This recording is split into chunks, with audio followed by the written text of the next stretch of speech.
Mon chéri est corse et philosophe. Ça suffit des histoires. Quand on a un problème, on le règle. Il appelle sa famille. Quand il parle corse, je comprends rien. Un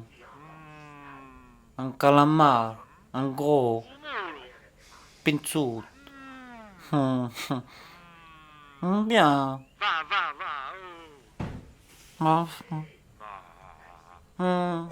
Culturelle et prestigieuse.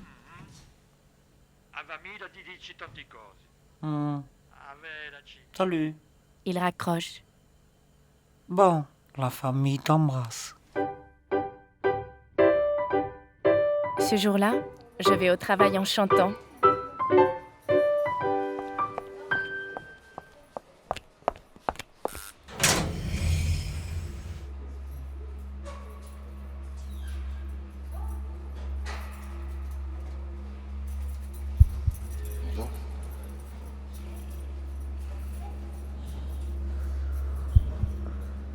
Je m'approche du bureau B19. Je tourne dans le couloir. Le tyrolien sur l'affiche sourit.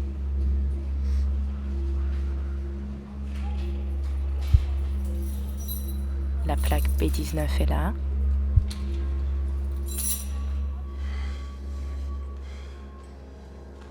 C'est étrange. Où est l'hyperchef ?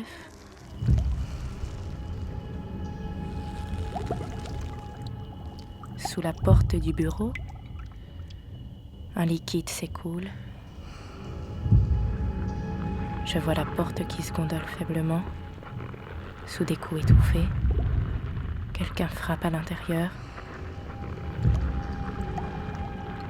Un tout petit verre s'agite pour passer sous la porte.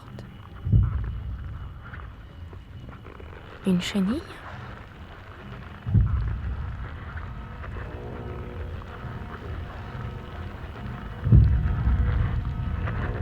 Je me baisse pour examiner l'intrus qui se tord.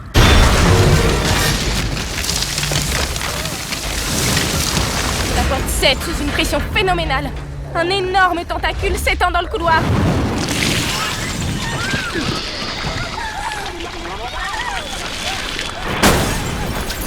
Les tentacules explosent, les parois transpercent le tyrolien. Les autres envahissent les escaliers, les ascenseurs, les étages, enserrent les photocopieurs, étranglent les machines à café, inondent l'exposition, rampent dans le grand hall.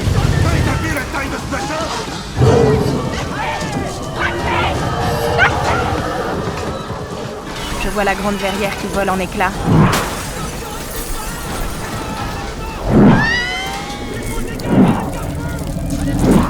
Au sommet du bâtiment éventré, un bouquet de tentacules s'agite furieusement et fouette l'air.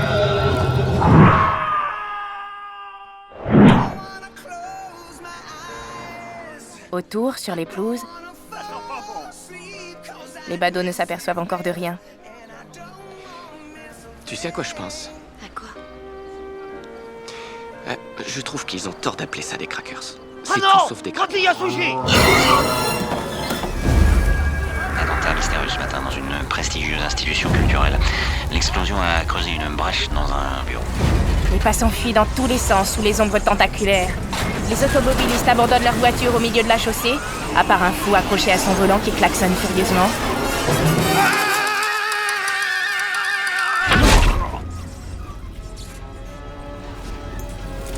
Un calamar géant se sort de l'institution culturelle prestigieuse. Puis son corps flasque s'abat sur le parvis, clignant de ses yeux glauques, blessé par les rayons du soleil.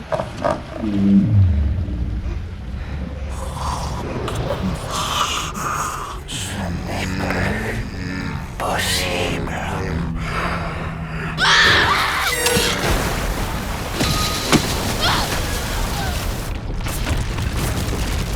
Calamar arrache les arbres, écrabouille un caniche. Un tentacule s'abat sur la pelouse, barre les voies sur berge, provoque un carambolage. Il s'accroche à un pont de Paris qui s'effondre.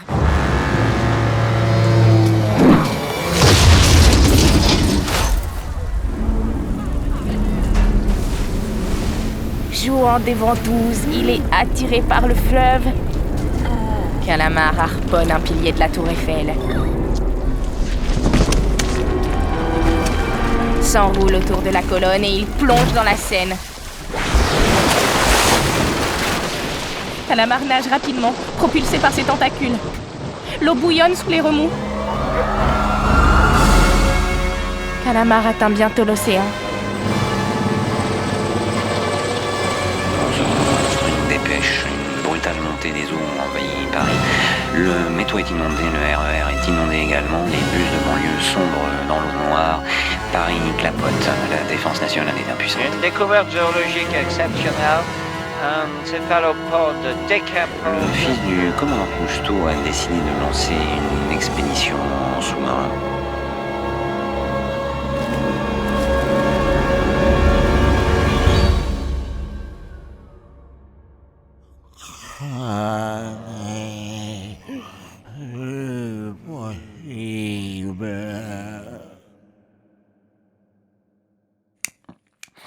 On était parti pour faire un feuilleton blog pas cher sur la vie au travail, et on se retrouve avec une super production, 2 comédiens, une bruiteuse, une apocalypse. Ça coûte super cher. Et en plus, on se noie. Et ma comédie musicale, où tout le monde danse main dans le tentacule. À la fin, ça faisait peut-être un peu trop. Dans le studio, on a de l'eau jusqu'aux genoux. L'ingénieur du son n'en peut plus décoper. Je dis qu'il faut reprendre d'urgence le texte, parce que je n'ai pas du tout envie que ça se termine en noyade. Ah bon? Faut réécrire le texte? Pour les droits d'auteur, on n'a pas encore trouvé d'accord avec la SACD. Il faut faire revenir la bruiteuse. Elle est très jolie. Et tout le monde dans le studio trouve le projet formidable. Je prends le texte et lis. Dans le bureau B19, c'est mon dernier jour de travail. Bonjour. Choisis une activité. C'est la fin de mon 2e CDD. Il y a le pot d'adieu où Monsieur Tratarata, l'hyperchef de l'institution culturelle prestigieuse, m'offre une livre de cerises et une d'abricot. Puis je me retrouve dans la rue. Il m'a dit qu'il était d'accord. Il fait très beau. C'est bientôt la fête de l'été. Dehors, les gens passent, sortent du travail, contents de rentrer chez eux.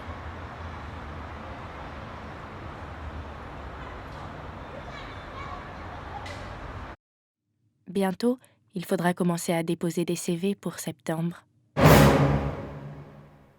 C'est fini. arteradio.com